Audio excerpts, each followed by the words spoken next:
అదే ఖచ్చితంగా దేవుడు మాట్లాడుతున్నప్పుడు ఖచ్చితంగా వినాలి. విని మనం ఏం చేయాలి? నడుచుకోవాలి. ఆయన సెలవిచ్చినప్పుడు విన్నటువంటి మనము ఆ ప్రకారంగానే మనం నడుచుకోవాలి. ఎప్పుడైతే ఆ ప్రకారంగా నడుచుకుంటారో మన కుటుంబంలో ఏ దరిద్రత ఉండదు, కుటుంబంలో ఏ అలజడి ఉండదు, కుటుంబంలో ఏ శ్రమలు ఉండవు, కుటుంబంలో ఏ ఇబ్బందికరమైనటువంటి ఏవి రావు. ఆయన సెలవిచ్చినప్పుడు వినాలి, విని నడుచుకోవాలి. ఎప్పుడైతే ఆ విధంగా ఉంటావో నీ కుటుంబము ఎప్పుడు సురక్షితముగా ఉంటుందంట. స్తోత్రం చెప్తారా ఒకసారి గట్టిగా? చదవండి దేవుని వాక్యములోనికి మనం వెళ్తాం. చూడండి, దేవుడు సెలవిస్తే ఇదిగో ఇన్నటువంటిది, ఇదిగో తుఫాను ఇన్నదట. తుఫాను కూడా దేవునితో మాట్లాడుతుంది. చదవండి కీర్తనల పుస్తకం 107 కీర్తన 25వ వచనం. కీర్తనల పుస్తకం 107 కీర్తన 25వ వచనం. 107:25. ఆయన సెలవీయగా తుఫాను పుట్టెను. అది దాని తరంగములను పైకెత్తింది. అమ్మటి దేవుడు సెలవిచ్చాడు. దేనికే? తుఫానుకు సెలవిచ్చాడు. ఎమ్మట తుఫాను తన తరంగములు అనగా ఏంటిది? అమ్మా చెప్పగలుగుతారా చదువుకున్నటువంటి వాళ్ళు? అలజడిలైనా అలలైనా అలలు. సముద్రం ఉందా? గాలి వచ్చినప్పుడు, తుఫాను వచ్చినప్పుడు అలలు ఏ విధంగా లేస్తాయి? ఒక వైపు నుంచి ఒక వైపుకు వెళ్ళే వాటిని ఏమంటారంటే తరంగము అంటారు. స్తోత్రం చెప్తారా ఒకసారి గట్టిగా? ఇంకొకసారి గట్టిగా చెప్తారా? ఇది ప్రశ్నలు చాలా ఇంటర్మీడియట్ డిగ్రీ వాళ్ళకందరికీ ఇగో ఈ తరంగము గురించి ఒక లేఖనమే ఉంటది. స్తోత్రం చెప్తారా ఒకసారి గట్టిగా? అందుకనే దేవుని బిడ్డలారా, మీరు జాగ్రత్తగా దేవుని వాక్యాన్ని వినండి. ఆయన సెలవీయగా తుఫాను కలిగింది. వెంటనే ఆ తుఫాను ఏం చేసిందంటే తరంగము పైకెత్తేసింది. అమ్మటే దేవునికి లోబడి. ఎందుకు దేవుడు ఆ తుఫానుకు ఆజ్ఞాపించాడు? చదవండి ఆ మాట. కీర్తనల పుస్తకము 107 కీర్తన 10వ వచనం చదువు. దేవుని ఆజ్ఞలకు లోబడక మహోన్నతుని తీర్మానమును తృణీకరించినందున. ఈ కోపము ఎవరి మీద పడిందంటే దేవుని మాటలను తిరస్కరించినటువంటి, ఆయన సెలవిస్తే ఆ ప్రకారంగా నడుచుకోనటువంటి వారి. మళ్ళీ అదే మాట రిపీట్ చేయండి, చక్కగా వినండి, ఆ మాట వినండి. దేవుని ఆజ్ఞలకు లోబడక మహోన్నతుని తీర్మానమును తృణీకరించినందున తుఫానును దేవుడు సెలవిచ్చాడు. వెంటనే తుఫాను విడింది, తరంగములను ఏం చేసింది? లేపేసింది. అంటే తుఫాను ఫుల్ చెలరేగిపోయింది. వీళ్ళు ఇక నడుస్తామని బయలుదేరుతున్నారు. ఇదిగో అలలు ఎదురైపోయాయి, ఉరుములు, ఇవన్నీ తుఫాన్లో యమాలో జడిలేస్తాయి. ఇక దాంట్లో ఈ మంచి మనుషులంట తాగిన మత్తు వలె ముందుకు వెళ్తా ఉంటే ఆ అలల కంట కొట్టుకొని తాగినోళ్ళు లెక్క అయిపోతున్నారట. ఎందుకు దేవుడు ఆ విధంగా వాళ్ళని చేశాడు? ఎందుకు చేశాడు వాళ్ళని అంటే దేవుని ఆజ్ఞలను లోబడలేదు. ఎప్పుడైతే దేవుడు సెలవిచ్చినప్పుడు ఆ మాట విని ఆ ప్రకారంగా మనం ఎప్పుడైతే నడుచుకుంటామో మనకు దీవెనలే దేవుని బిడ్డలారా. ఆయన సెలవిస్తాడు, ఆయనతో మాట్లాడతాడు. ఎప్పుడైతే ఆయన సెలవిస్తాడో మాట్లాడతాడో అప్పుడు ఖచ్చితంగా ఆ ప్రకారంగా నువ్వు నడుచుకుంటూనే ఉండాలి. అప్పుడు నీ కుటుంబంలో ఏది తక్కువైతుందో అది ఖచ్చితంగా సమృద్ధిగా చేస్తాడు దేవుడు. ఎంత కోపం రావచ్చు దేవునికి తుఫాను సెలవిచ్చి ఇచ్చాడంటే అంత దుర్మార్గమైనటువంటి పనులు చేస్తారు. దేవుని మాట లెక్క చేయరు. దేవుడి సెలవిచ్చినప్పుడు ఆ ప్రకారంగా అసలు నడుచుకోరు. ఇలా వాక్యం వింటారు, ఆయన మాట వింటారు, వెళ్ళి అన్యులు ఏ విధంగా చెప్తే ఆ విధంగా నడుచుకోవడానికి ప్రయత్నం చేస్తారు. ప్రయత్నం ఏంటి చేస్తూనే ఉన్నారు. తుఫానికి ఆజ్ఞాపించాడు దేవుడు అంటే మరి నువ్వు నేను మనం ఎంతటి వాళ్ళమో ఆయన లెక్కనుసారంగా నువ్వు నడుచుకుంటున్నావా? ఆయన పద్ధతిలో నువ్వు నడుచుకుంటున్నావా? ఆయన సెలవిచ్చినప్పుడు ఆ మార్గంలో నువ్వు నడుచుకుంటున్నావా? లేక అటు ఇటు తడబడుతున్నావా? దేవుడు సూటిగా ఈ రోజు నీతో మాట్లాడుతున్నాడు. ఒకవేళ అటు ఇటు తడబడితే సరి చేసుకో. ఈ రోజు నువ్వు సరి కావాలి. నువ్వు సరి అయితేనే నీ కుటుంబం ఆశీర్వదించబడుతుంది, అనారోగ్యం విడుదలైపోతుంది, సమస్యలు తీరుతాయి, అప్పులన్నీ తీరుతాయి. నువ్వు ఒకరికి అప్పులు ఇచ్చేవారిగా దేవుడు చేస్తాడు. నువ్వు మొట్టమొదటి ఆయన సెలవిస్తే నువ్వు నడుచుకోవట్లేదు, ఆ పద్ధతిగా నడుచుకోవట్లేదు. దేవుడు నీకు ఇచ్చి చూస్తాడు.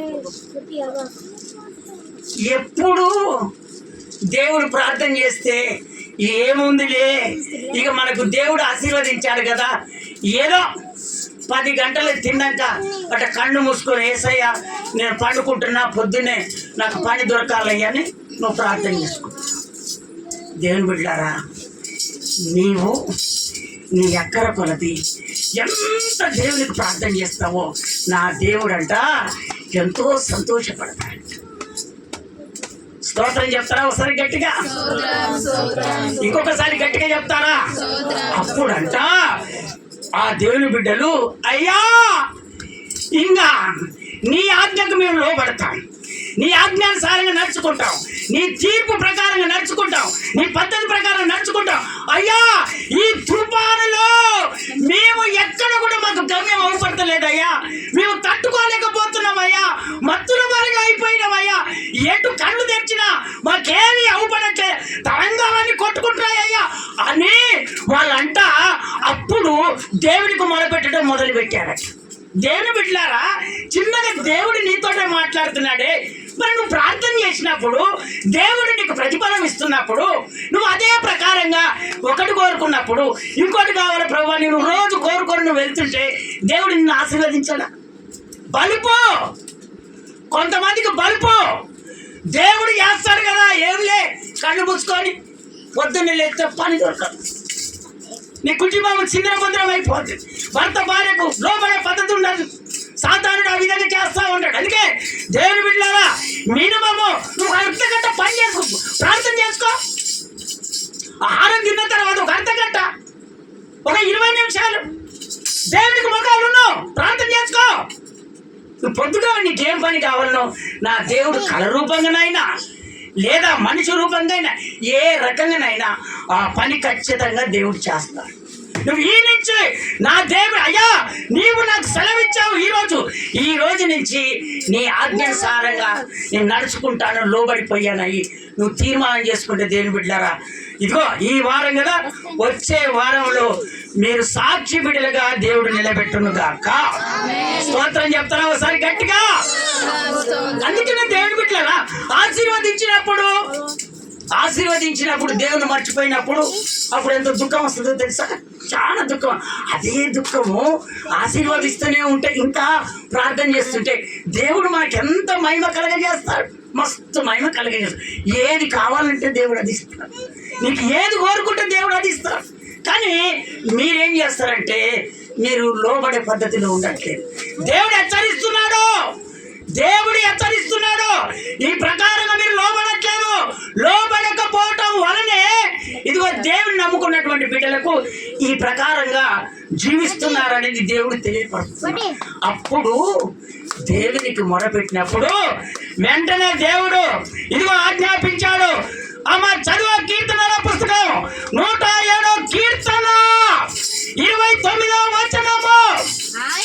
ఆయన తుఫానుకు జలం ఆజ్ఞాపించాడు, తుఫానును ఆపివేయగా దాని తరంగములు వెంటనే అణిగిపోయాయా లేవా? అందుకనే దేవుని బిడ్డలారా, పోయిన జీవితాన్ని నువ్వు తీసివేయకూడదు. గతం అయిపోయిందిగా, ఈ రోజు నుంచి నువ్వు నూతన అనుభవంలోనికి రావాలి. దేవుడు నీకు సెలవిస్తున్నాడు. ఈయన ఏ విధంగా నీతో మాట్లాడుతున్నాడో నా దేవుడు ఆ ప్రకారంగా నువ్వు నడుచుకో. నీ కుటుంబంలో నా దేవుడు మేలైనటువంటి ఆ కార్యాన్ని ఖచ్చితంగా దేవుడు కుటుంబంలో చేస్తాడు. స్తోత్రం చెప్తారా ఒకసారి గట్టిగా? అప్పుడంట వాళ్ళు వెంటనే తీర్మానం చేసుకున్నారంట, ఆ తీర్పుకు లోబడిపోయారంట. లోబడిపోయి యేసయ్యా మమ్మల్ని క్షమించు ప్రభువా, ఇక నుంచి ఏదో పొరపాటు అయిపోయింది ప్రభువా, ఈ పొరపాటు మళ్ళీ ఎప్పుడు కానీయమయ్యా, ఇంత బాధ కలుగుతుందని మేము అనుకోలేదయ్యా. చూడు దేవుని బిడ్డలారా, దేవుడు నీకు ఒక శ్రమ ఇచ్చినప్పుడు, ఒక సాధారణ నీ దగ్గరికి వచ్చినప్పుడు అన్ని దేవుని తెలిసే ఉంటాయి. కానీ దేవుడు చూడకుండా మీరు అనుకుంటారు దేవుడు చూడకుండా ఇవన్నీ జరుగుతున్నాయేమని. మీరేం చేస్తారంటే అక్కడిక్కడ ఉరకలాడటానికి ప్రయత్నం చేస్తారు. లేదు, ఆయనకు తెలిసే. ఈ వారమో పోయిన వారంలో దేవుడు ఏం మాట్లాడండి, సృష్టిని చేసింది ఎవరు? మేమరా కొడతా, సృష్టిని చేసింది ఎవరు? దేవుడు. ఆయన కన్నులు ఉన్నాయా? ఆయన గుడ్డివాడా మంచోడా? అమ్మా, సమస్తం ఆయన తెలుస్తా తెలియదా? పిల్లి లెక్క మేమేమని నీళ్ళు పాలు తాగినాం అనుకో, నీ కళ్ళుని చూస్తావు, మరి దేవుడు చూస్తాడా? చూసినా అది అనుకుంటుంది. నన్ను ఎవ్వడు కొడితే ఏం చేస్తారు? కింద పడి. స్తోత్రం చెప్తారా ఒకసారి గట్టిగా? ఇంకొకసారి గట్టిగా చెప్తారా? అందుకనే దేవుని బిడ్డలారా, దేవుని వాక్యములో మీరు పెరగాలి. వింటున్నారా? దేవుని వాక్యములో పెరగాలి, పనులతోటి కాదు, దేవుని వాక్యముతో మీరు పెరగాలి. ఎప్పుడైతే ఈ విధంగా పెరుగుతారో దేవుని దీవెనలు మీ కుటుంబములో ఎప్పటికీ కలుగుతూనే ఉంటాయి, ఎప్పుడు తరిగిపోదు. దేవుడు ఒక్కసారి నిన్ను ఆశీర్వదించాడంటే అది అస్సలు తరిగిపోదమ్మా, అస్సలు తరగదు. కానీ తరిగిపోతుందంటే కారణం ఏంటో తెలుసా? ఇగో ఈ ప్రజలు, ఇజ్రాయిల్ ప్రజలు లోబడలే. సెలవిచ్చినప్పుడు ఆజ్ఞను మర్చిపోయారు. ఎందుకు? మాకు అన్ని ఉన్నాయి కదా, సమతలు అన్ని ఉన్నాయి, అన్ని ప్రకారంగా ఉన్నాయి కదా, మేము ఏమన్నా చేసుకుంటాం అనుకుంటున్నారు. దేవుని బిడ్డలారా, ఎప్పుడు కూడా అలాంటి పనులు చేయకూడదు. చేస్తే మాత్రము తర్వాత చాలా ఇబ్బందికరంగా ప్రెస్టేజ్ కోరానికి ఏది చేయదు. పెట్టినవా?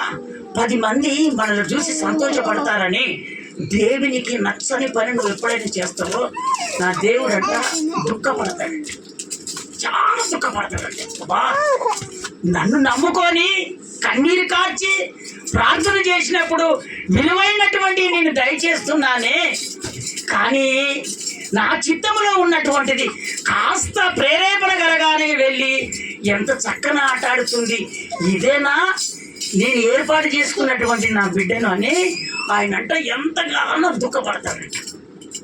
దేవుని బిడ్డలారా, మీరు మర్చిపోతున్నారు, జాగ్రత్త. మనకు దేవునికి విరోధమైనటువంటి పనులు మీరేమి చేయకూడదు. ఒకవేళ దేవునికి ఇష్టం కాని పనులు నువ్వు చేసినప్పుడు ఏమైనా నువ్వు ఆశీర్వదించబడుతున్నారా? చెప్పండి, ఆశీర్వదించబడుతున్నారా? అది దేనికే తెలుసా? సమాజంలో నాకు పేరు రావాలి. ఏం పేరు రావాలి?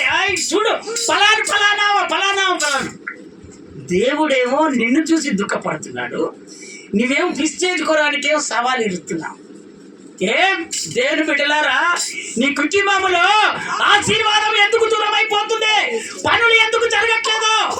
నీ పనులకు ఎందుకు అడ్డంగా జరుగుతుంది? ఇదే దేవుడు నిన్ను కోరుకునేది. ఈ రోజు నుంచి ఇగో ఆయన తీర్పుకు, ఆయన ఆజ్ఞకు నువ్వు లోబడి ఈ రోజు నుంచి తీర్మానం నూతన అనుభవంలో నువ్వు వెళ్ళు.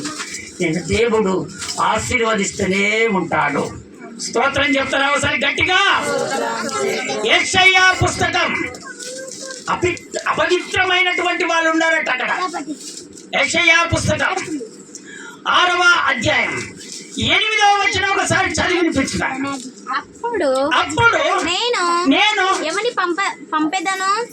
పంపెదనని మా నిమిత్తము ఎవడు పోవునని ప్రభువు సెలవీయగా వింటిని. వీటిని అంతటా నేను చిత్తగించుము నేనున్నాను నేను ఉన్నాను నన్ను పంపమనగా చూచావా? అంత మందిలో అందరూ అపవిత్ర పాలైపోయారు. దుర్మార్గము, అసలు చెప్పరానటువంటి కార్యాలు జరుగుతున్నాయి అక్కడ అంతా. అప్పుడు దేవుడు అంటున్నాడు, ఒక్కలన్నా లేరా? పవిత్రమైనటువంటి వాళ్ళు ఒక్కలన్నా లేరా? ఆ ఒక్కల ద్వారానైనా ఈ జనాలంతా నేను మార్చాలని నేను ఆశపడుతున్నాను. అపవిత్రంగా జీవించే వాళ్ళు ఒక్కలైనా ఉంటే వాళ్ళ ద్వారానైనా నేను వీళ్ళందరినీ పవిత్రులుగా మార్చాలని దేవుడు ఆశపడుతున్నాడు. దేవుని బిడ్డలారా, అక్కడ ఒక్కరు లేరంట. ఒక యెషయా భక్తులు అంటున్నాడంట, అయ్యా నేను ఉన్నాను నన్ను పంపు. ఆ అపవిత్ర వాళ్ళు ఎక్కడైతే నీకు విరోధంగా చేస్తున్నారో వాళ్ళ దగ్గరికి నేను వెళ్తాను. ఆనిచి కిందికి చదువు నాన్న, ఆనిచి కిందికి చదువు. మీరు అట్లే పెట్టుకోవాలి. ఆనిచి కిందికి చదువు. ఆయన నీవు పోయి ఈ జనులతో ఇట్లనుము మీరు నిత్యము వినిచుందురు గాని చూడు, మీరు నిత్యము వినుచుందురు గాని గ్రహింపకుందురు, మీరు గ్రహిస్తలేరు. నిత్యము చూచుదురు గాని తెలుసుకొనకుందురు. మీరు చూస్తారు, తెలుసుకుంటలేరు. మీరు గ్రహిస్తున్నారు, గ్రహించట్లేదు. వింటున్నారు. దేవుడు కార్యం జరగాలని మీరు ఆశపడుతున్నారు కానీ చేస్తాడనే విశ్వాసము లేదు. స్తోత్రం చెప్తారా ఒకసారి గట్టిగా? ఇంకొకసారి గట్టిగా చెప్తారా? ఆ యెషయా భక్తుడు అంటున్నాడు, అయ్యా నేను వెళ్తాను, నన్ను పంపంటే ఇదిగో ఈ మాటలు నువ్వు అక్కడికి వెళ్ళి చెప్పు.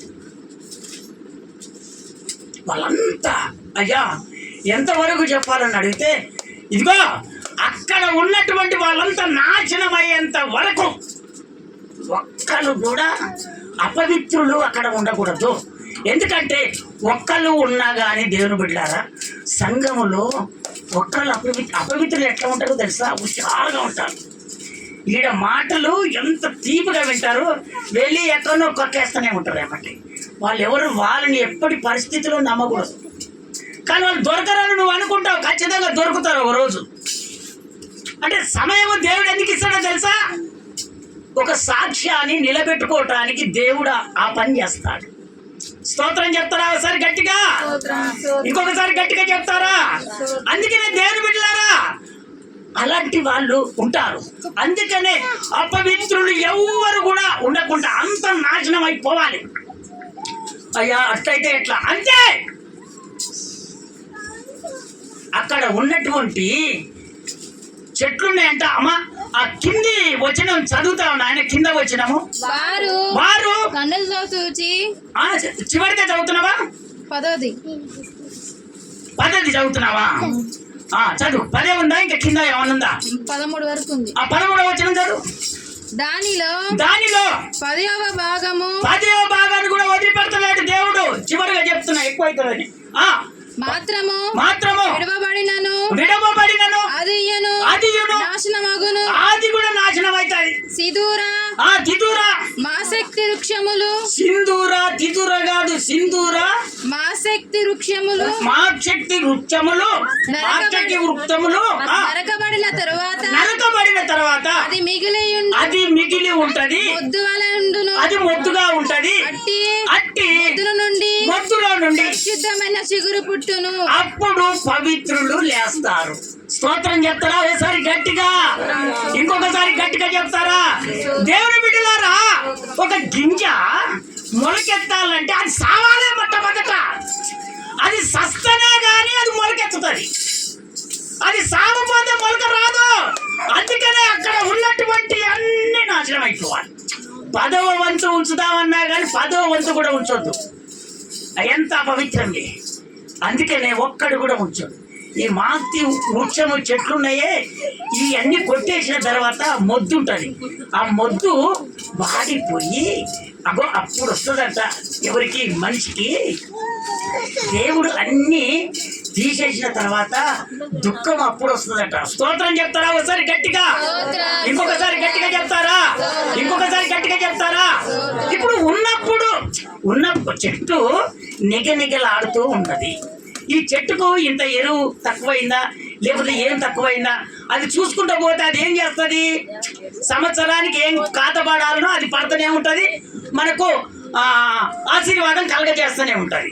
కానీ ఆ టయానికి నువ్వు ఏది వేయకపోతే అదేం చేస్తుంది? అమ్మా చెప్పరండి, అదేం చేస్తుంది? మాడిపడుతుందా పడదా? ఎండిపోదా? అమ్మా అప్పుడు కొట్టేసిన తర్వాత దేవుడు కొట్టేసిన తర్వాత ఆ ముద్దులో నుంచి చిగురిస్తుంది. అదంతా పవిత్రమైనటువంటి చపడు కొట్టలేదో సంగతి పవిత్రులుగా మనం జీవించాలని నా దేవుడు సంఘాన్ని కోరుకుంటున్నాడు. ఇప్పుడు ఒకవేళ నువ్వు ఆ విధంగా ఉన్నావేమో, ఇప్పుడు మొద్దుగా మారి నీలో నుంచి ఇప్పుడు ఏం రావాలి?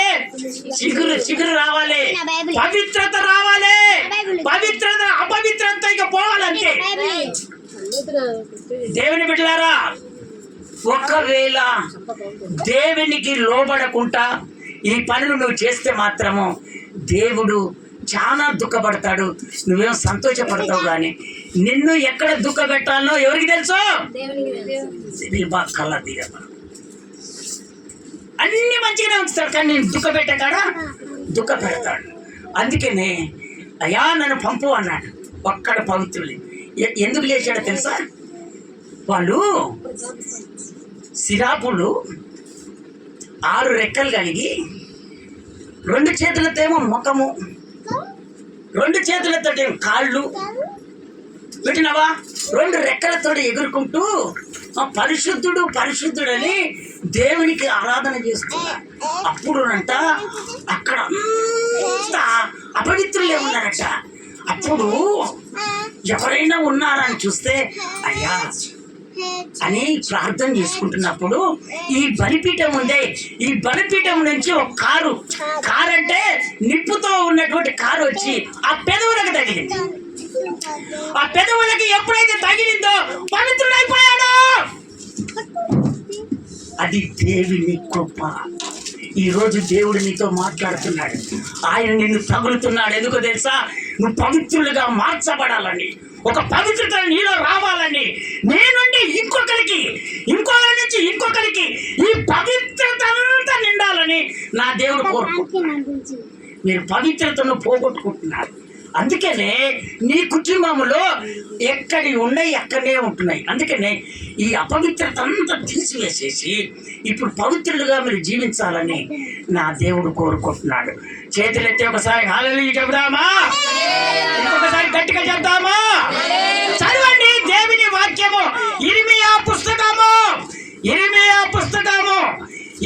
పుస్తకము. దేవుని బిడ్డలారా, మందిరం కట్టినప్పుడు ఉంది మన వాక్యాలు ఉర్రూతలు ఊగాలి. చదవండి ఇర్మియా పుస్తకము 19వ అధ్యాయము 5వ వచనము. నేను విధింపబడినయు నేను విధింపని సెలవీయనిదియు నా మనసుకు తోచనిది అయిన ఆచారము ఆచరించితిరి. తన కుమారులను దహన బలులుగా కాల్చుటకై బయలునకు బలిపీఠములను కట్టించారు. బలిపీఠములను కట్టించారు. తన పిల్లలను వధించటం బలిపీఠమును కట్టారు. ఎవరు? దేవుని నమ్ముకున్నటువంటి దేవుని బిడ్డలారా, జాగ్రత్తగా వినండి. వాళ్ళంట మినుక అనే సూర్య దేవత భగవానునికి పిల్లలను బలిపీఠం కట్టి వధిస్తారంట. అప్పట్లో అనేది నేను చిన్నపిల్లలు అప్పుడు ఎవరో అయ్యా ఒంటరిగా తిరిగితే పిల్లలనంట మంత్రం చేస్తానికంట తీసుకుపోయి వధిస్తారట. లేదా ఇదిగో ఏదో ఫ్యాక్టరీ పడుతుంది, లేకపోతే ఏదో మిల్లు పడుతుంది, అక్కడ పోతేనంట పిల్లలను వధిస్తున్నారట. అది దానికట్ట సూచనగా వీళ్ళు చేస్తున్నారట. స్తోత్రం చెప్తారా ఒకసారి గట్టిగా? మెలుక అనే సూర్య భగవానునికి వీళ్ళు పూజలు చేయటం మొదలుపెట్టారు. వీళ్ళెవరు? దేవుని నమ్ముకున్నటువంటి బిడ్డలు. వీళ్ళేం పని చేస్తున్నారు? ఆశీర్వదించబడ్డప్పుడు దేవుని పక్కన పెట్టారు. చూడండి దేవుని బిడ్డలారా, కొంతమంది ఏం చేస్తారంటే దేవుని పేరు పెట్టుకోనేమో పట్టణాలలోకి వస్తారు. బాగా వినండి, దేవుని పేరు పెట్టుకొని పట్టణాలకు వస్తారు. ఒక ఉద్యోగస్తుడైనా వింటున్నారా, లేదా ఒక వ్యాపారస్తుడైనా, లేదా ఏదో ఒక రకంగా ఏదో విద్యుడైనా, లేదా ఒక డాక్టర్ అయినా, లేకపోతే ఒక యాక్టర్ అయినా, ఎవరైనా సరే వీళ్ళు ఏం చేస్తారంటే ఫస్ట్ మొట్టమొదట దేవుని పేరు పెట్టుకొని వస్తారు. ఏం పెట్టుకొని వస్తారు?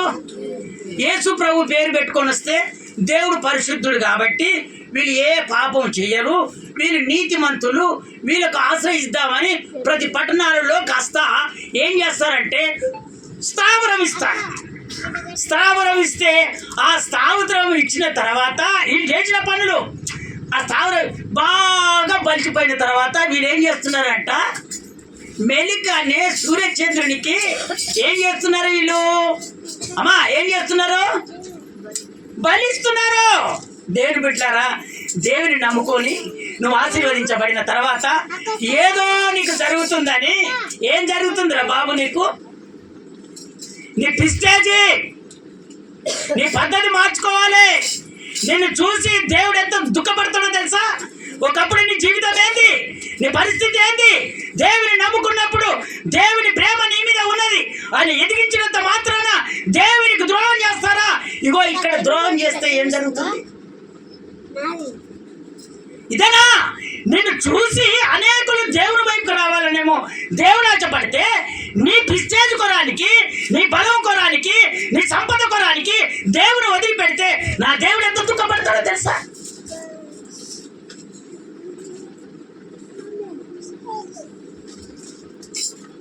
ఈ పనులన్నీ చేసి ఈ విధంగా చేసి నాకు దేవుడు మేలు చేయడా? ఎందుకు చేస్తాడు మేలు? అరే నువ్వు ఫస్ట్ లంగవురా, ఆల్రెడీ నువ్వు లంగవు, దేవుడు తెలుసు ఆల్రెడీ. ఆయన ఎప్పుడు నేను చూస్తూనే ఉన్నాడు, కానీ నువ్వు గమనించట్లేదు. దేవుని మీద నేరం పెట్టాలని నువ్వు అనుకుంటున్నావా?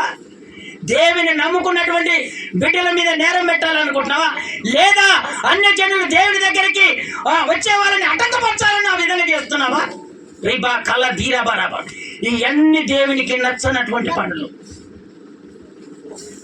ఇది దేవునికి తగనటువంటి పనులు.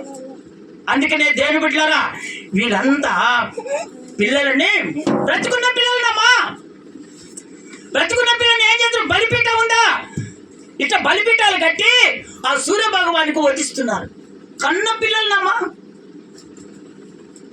కన్న పిల్లల్ని. అందుకనే దేవుడు అక్కడ హెచ్చరిస్తున్నాడు. ఇదిగో ఆ మాట చదువు నాన్న. ఇరిమియా పుస్తకం 19వ అధ్యాయం 4వ వచనం చదువు. ఇప్పుడు మళ్ళా 4వ వచనం చదువు. ఏలయనగా నన్ను విసరించి ఈ స్థలములో అపచారము చేసి ఏం చేస్తున్నారట? వాళ్ళు అపచారం చేస్తున్నారు. ఎవరికి? దేవునికి అపచారం చేసి ఉన్నారు. వారైనను వారి తండ్రులైనను ఎవరైనా సరే యూద రాజులైన ఎరుగని అన్య దేవతలకు దానిలో ధూపము వేసి నిరపరాధుల రక్తం చేత ఈ స్థలమును నింపిరి. పవిత్రమైనటువంటి స్థలాన్ని నిరపరాధుల రక్తం చేత నింపారు. పిల్లల రక్తాలు కాల్చారు. దేవునికి ఇష్టం కానటువంటి పనులు చేస్తున్నారు, నాశనకరమైనటువంటి పనులు చేస్తున్నారు. ఇవన్నీ చేస్తావు, దేవుడి దగ్గర కుమిడిపోతావు. ఒకప్పుడు నీకు దేవుడు మేలు చేసిన దేవుడు ఇప్పుడు ఎందుకు చేయడు? నీకు దేవుడు ఎందుకు మేలు చేయడు?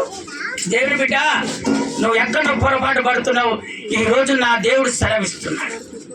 చూడు, దేవుని వాక్యం వింటున్నాడు, ఆ వాక్యానుసారంగా జీవిస్తున్నావు, నువ్వు వెళ్ళి మర్చిపోతున్నావు. అందుకనే నీ హృదయములో దేవుని వాక్యాన్ని పెట్టాడు. ఆ వాక్యం అంట ఒక భక్తుడు భుజించవనగానే తినడట. చదవండి ఏజ్కేలు పుస్తకము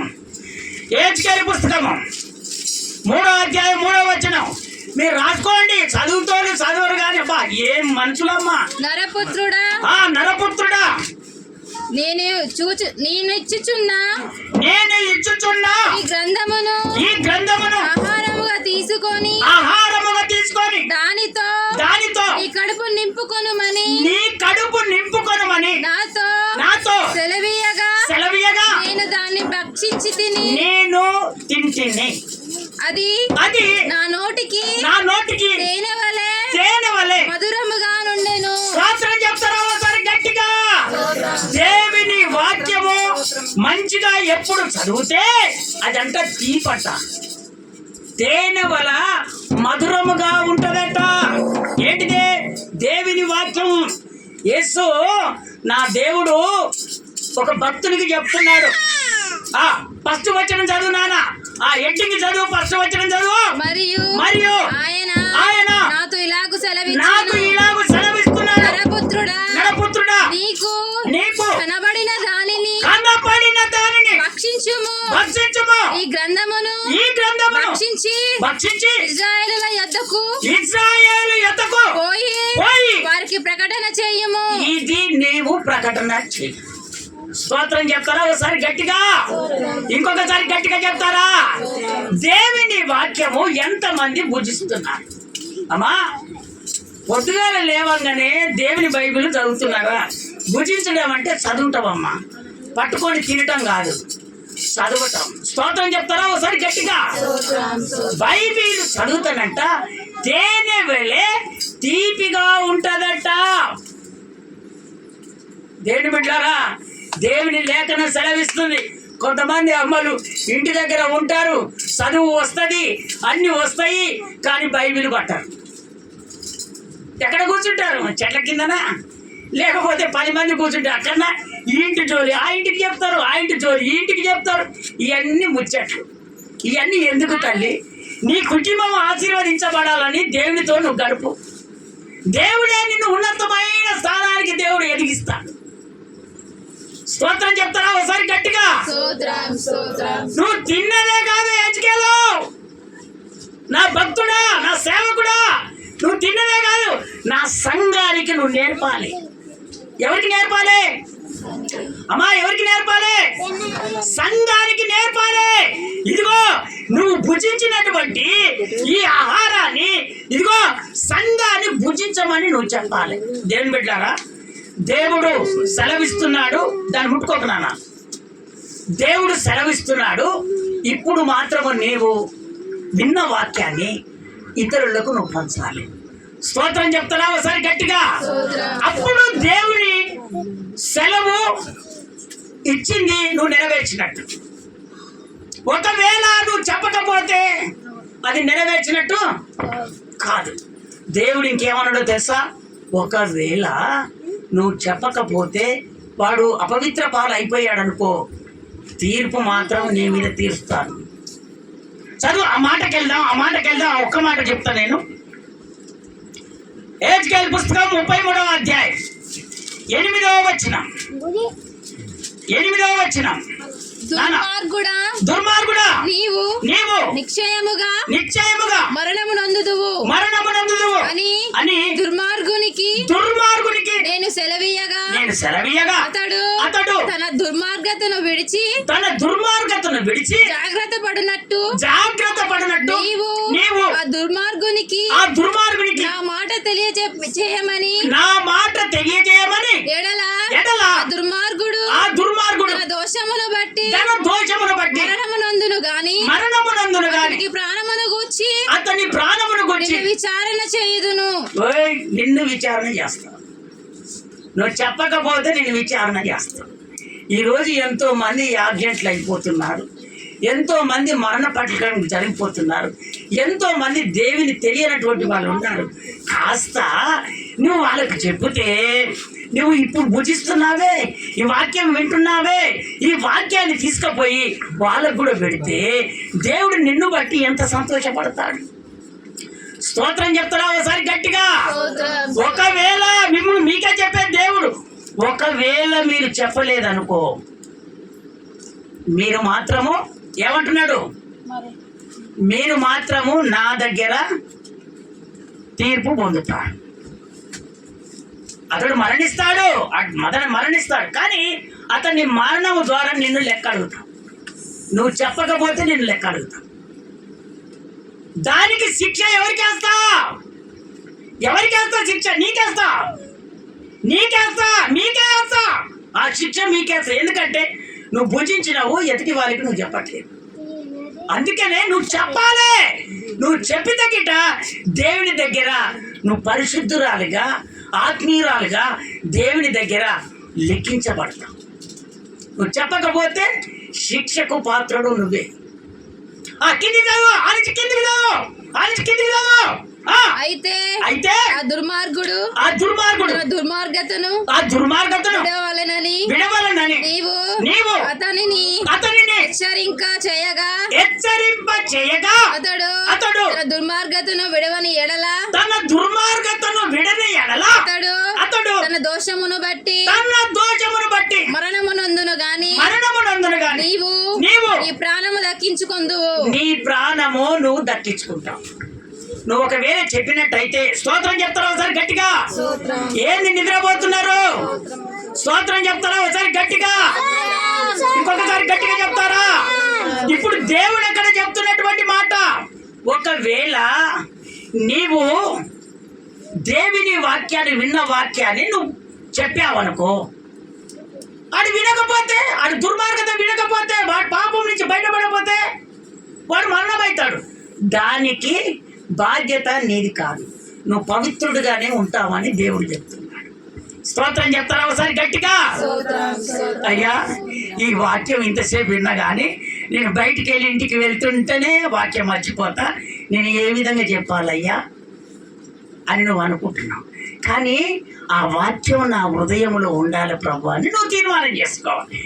ఎంతమంది అమ్మ చదువు రానటువంటి వాళ్ళు ఇదిగో బైబిల్ పట్టుకొని దేవుని వాక్యాన్ని ప్రకటిస్తున్నారు. దేవుని వాక్యాన్ని ప్రకటిస్తున్నారు. బైబిల్ పట్టుకొని చదువు రానటువంటి వాళ్ళు ఆయన పాదాలు పట్టుకొని కన్నీరు కార్చి దేవుని అడిగి, అయ్యా నా మట్టుకు నేను ఉన్నంత కాలము అయ్యా కొంతమందికి నేను నీ వాక్యాన్ని చెప్పాలయ్యా, ఆ జ్ఞానమీ ప్రభు అని అడిగి చదువు లేనటువంటి వాళ్ళు దేవుని బైబిల్ పట్టుకొని సేవకులుగా నిలబడ్డారు. స్తోత్రం చెప్తారా ఒకసారి గట్టిగా? అందుకనే దేవుని బిడ్డలారా, ఇంకేముందిలే మా ఊళ్ళో పల్లెటూరు కదా ఇవన్నీ వింటారా అని నువ్వు అనుకుంటావు కదా, శిక్ష నీకు పడుతుంది. దేవుడు చెప్పలేనా? నేను చెప్పకపోతే నేను శిక్ష పాత్రుడిని అవుతా. నేను చెప్పాను, ఆల్రెడీ చెప్పాను. చెప్పకపోతే అది దేవుడు చూస్తాడు, మిమ్మల్ని దెబ్బ కొట్టేస్తాడు. స్తోత్రం చెప్తారా ఒకసారి గట్టిగా? అందుకనే లోపల దాచిపెట్టుకుని ఆ దుర్మార్గాన్ని తీసివేయాలి. చెప్పకుండా కొంతమంది ఉంటారు, వింటారు అని తెలుసు, దేవుడు కార్యం చేస్తాడని తెలుసు, దేవుడు అనారోగ్యాలు విడిపిస్తాడని తెలుసు, దేవుడు నోటి మాట గంట గడిగిపోతాడని తెలుసు, అనారోగ్యాలు విడుదలైతే, కానీ లోపల దాచిపెట్టుకొని ఆ కుటుంబానికి చెప్తే మాకేమొస్తుంది, పని రాదు, కానీ రాదు. అవన్నీ చూసుకోవద్దు. దేవుని దగ్గర నీవంట ఆ పేరు నమోదైందట. నువ్వు పవిత్రురాలువమ్మా, నా కొరకు నువ్వు జీవిస్తున్నావని. వాళ్ళెవరండి? వాళ్ళను బాధలో ఉన్నటువంటి వారికి నువ్వు సువార్త అందిస్తున్నావు. అలాంటి టైంలో దేవుడు నిన్ను చూసుకుంటాడు. వాళ్ళను బాధలో ఉన్నటువంటి వారిని, వాళ్ళెవరో వాళ్ళని నువ్వు ఆదరిస్తున్నావు దేవుడి ద్వారా. దేవుడు ఎంత సంతోషపడతాడు. నిన్ను వాడు వినకపోతే వాడిని ఇష్టం, విన్నాడు రక్షించబడతాడు, వినడు వాడు మూర్ఖత్వంలోనికి పోతాడు, అని నరకంలోనికి పోతాడు. అందుకనే దేవుడు సెలవిచ్చిన మాట విని ఆ పద్ధతిగా మనం నడుచుకున్నప్పుడే మన కుటుంబంలో దేవుని ఆశీర్వాదం మెండుగా ఉంటుంది. స్తోత్రం చెప్తారా ఒకసారి గట్టిగా? ఇంకొకసారి గట్టిగా చెప్తారా? ఇంకొకసారి గట్టిగా చెప్తారా? దేవుని బిడ్డలారా, ఇంకొక మాట దేవుని వాక్యం మలాకి 3వ అధ్యాయము 7వ వచనం.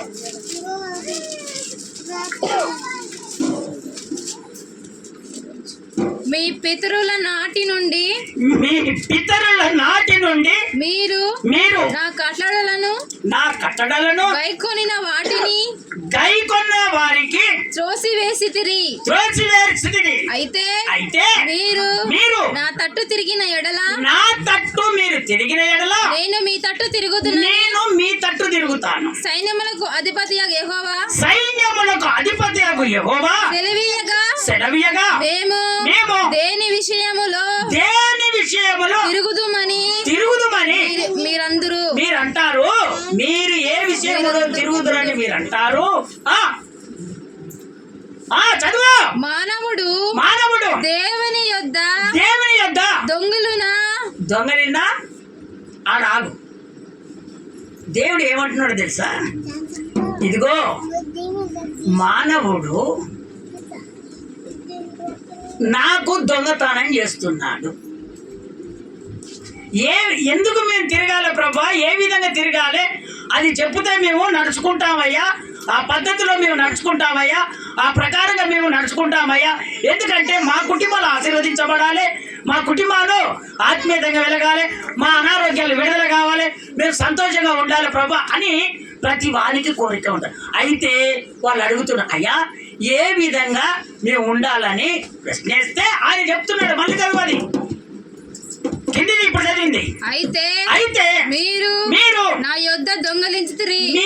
నా యొద్ద దొంగలిస్తున్నారు. దేని విషయములో మీరు దొంగలిస్తున్నారంటే మేము మీ యొద్ద దొంగలిత్తిమని మీరందరూ 10వ భాగమును ఎన్ని భాగం అంటే 10వ భాగము ప్రతిష్ఠ అర్పణలను ఇయ్యక దొంగలిత్తిరి.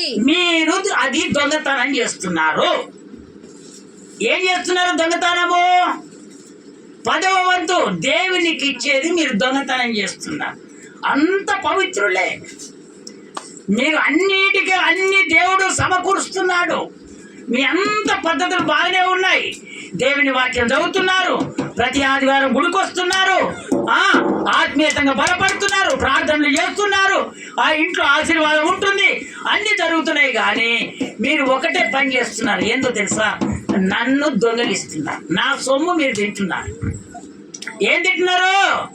నా సొమ్ము మీరు తింటున్నారు. నా సొమ్ము మీరు తింటే నాకు మంచిగా అనిపిస్తుందా? దేవుడు చెప్తున్నటువంటి మాట. మీరు ఇది ఒక్కటి మీరు నిర్ణయం చేసుకోవాలి. అది ఏంటిది ప్రభు అంటే, మీరు 10వ భాగము నా కట్టడలను మీరు దుర్యోగం చేస్తున్నారు. మీరు సంపాదించినటువంటి సంపాదనలో 100 రూపాయలు సంపాదిస్తే 10 రూపాయలు నాకు ఇచ్చేది నువ్వు తిని దొంగతనం చేస్తున్నావు. కాబట్టి నువ్వు ఆశీర్వదించబడట్లేదు, నీ కార్యాలు జరగట్లేదు, నీ పద్ధతి మారట్లేదు.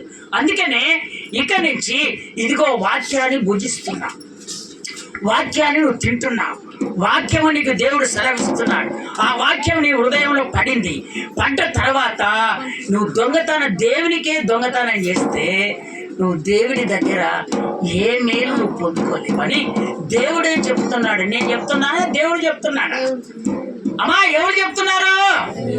అందుకనే దేవుని బిడ్డలారా, నిశ్చయతంగా నీ కుటుంబం ఆశీర్వదించబడాలంటే, నీ కుటుంబం బలోపేతం కావాలంటే, నీ కుటుంబం అంచెలంచెలుగా ఎదగాలంటే, దేవుడు చెప్పినటువంటి సెలవు ప్రకారంగా నడుచుకోవాలంటే నీవు ఈ పద్ధతిని పాటించి నువ్వు అడుగు వేయి. నేను దేవుడు ఆశీర్వదించడం మొదలు పెడతానే ఉంటాడు. అంతే, ఇక ఏది కూడా నీకు తక్కువ చేయడు దేవుడు. అది ఖచ్చితము సమృద్ధిగా చేస్తాడు. దేవుని బిడ్డలారా, 10వ భాగాలు తీస్తాను. ఇప్పుడు రోజు తీసింది 10 రూపాయలు. ఈ 10 రూపాయలు తీసుకొని వచ్చి వెంటనే దేవునికి పెడితేనేమో దానికి మనసు ఏమనిపించదు. ఆ 10 రూపాయల బదులు అదే 10 500 అయినాయి అనుకో, అబ్బా ఈ దేనికన్నా ఉపయోగపడతాయి కదా, దేవునికి ఎందుకు? అది దొంగతనం చేస్తున్నావు. ఏం చేస్తున్నావు? దొంగతనం అది చేస్తున్నావు. ఈ మూర్ఖత్వం పోవాలి. ఈ మూర్ఖత్వం పోతేనే మీరు బలపరుస్తారు. ఈ మూర్ఖత్వం పోతేనే మీరు ఆశీర్వదించబడతారు. కొంతమంది ఈ మధ్య కాలంలో వస్తున్నాయి, ఇదేది 10వ వంతు లేనే లేదని అంటారు. ఇది ఎక్కడి నుంచి వచ్చింది? కొన్ని ప్రసంగాలు చేస్తూ ఉంటారు, అది ఏమైనా బుద్ధి లేదు. అదంతా చేతులెత్తి స్తోత్రాలు చెప్తారా గట్టిగా?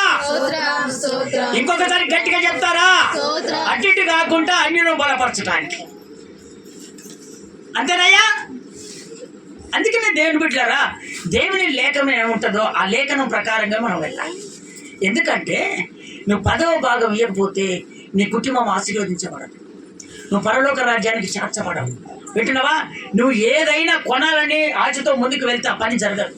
అందుకనే నమ్మకంగా నువ్వు దేవునికి యథార్థంగా ఉంటే ప్రార్థనలో కూర్చో, పశ్చాత్తాపం వస్తుంది, కన్నీరు వస్తుంది. నువ్వు ప్రార్థన చేసిన ప్రార్థనకు వెంటనే జవాబిస్తాడు. ఇది మీరు ఏమో తీర్మానం చేసుకోండి.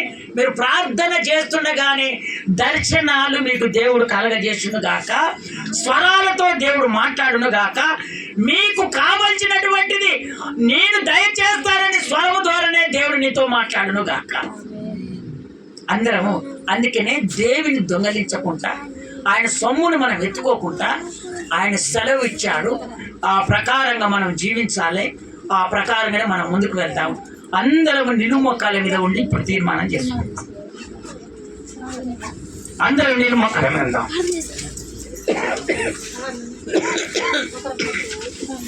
అందరం నిలుమొక్కాల మీద ఉంటాం. అందరం నిలుమొక్కాల మీద ఉంటాం.